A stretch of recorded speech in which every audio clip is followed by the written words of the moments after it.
Hi, everyone, and welcome back to Micro Investor, where we do technical analysis, price predictions, and news updates on many different cryptocurrencies every single day. Now, in this video, we're going to be talking about Ethereum and picking up where we left off in the previous Ethereum video. Now, right now, Ethereum is consolidating at a price near $1,300. It's having a bit of trouble trying to keep that $1,300 price. Now, if we were to look at Ethereum here with a moving averages, you can see that Ethereum is between its 20 and 50-day moving average right now at this moment.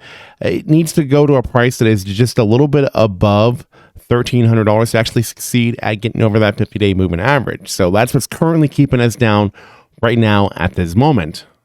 So now looking at the 4-hour chart here and looking at how this whole FTX fallout has taken place, how we've seen Ethereum come down within 5 waves from the whole FTX fallout. And we saw this this area of support that it had within this falling wedge pattern that it had since it had reached its all-time highs. And then how it came down within 5 waves. And then from that 52-week low that we had back in the middle of June, where Ethereum's price was at $880, we saw within go up on a wave 1 to a price that was around $2,000 and then come down here in a wave 2, which possibly has completed. So as we look at this this transition now away from this falling wedge, if this is the start of our wave 3, which there's no confirmation that it is the start of our wave 3, but look at the current price movements that we have within it. So if we were to take this on over and we were to look at this as a 5-wave move that we have, and we were to take this and we're going to just count the waves here: wave 1, wave 2, wave 3. And the thing with the wave 4 is the wave 4 cannot go into the same go into any part of the wave 1. And in this case, if we were to call this the wave 4 right here, which it does not actually go into part of the wave 1, it goes very close to it, then we still have one more move to the upside here to expect within this price movement using Elliott wave theory. So there still would be one more price move to the upside, which you can see within these levels of support that we have as this wedge here is rising up, which could end up turning into something that could be easily bearish as a possibility. But let's go with the assumption that we will still see a 5th wave to the upside.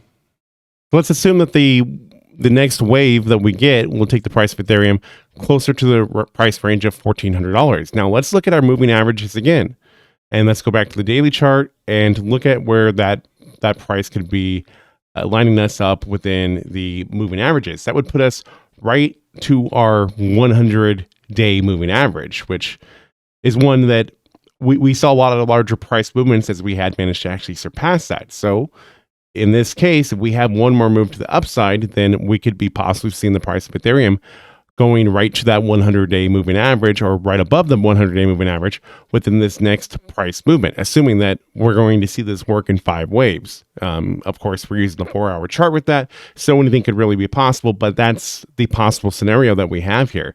Now, who knows if we're going to see a price correction, or maybe we might make some other adjustments within the wave counts. We might be seeing the actual wave 3 be a bit longer than what we had thought. Maybe our wave 3 could take us closer to where this wave 5 prediction is. Maybe there might be more to it.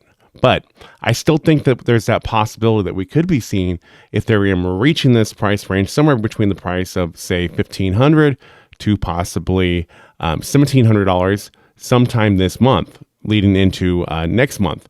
And that would also take us into one key spot. That would take us into our 200-day moving average, which in the case of the 200-day moving average, we have not been above that since April of this year. So it's been a very long time.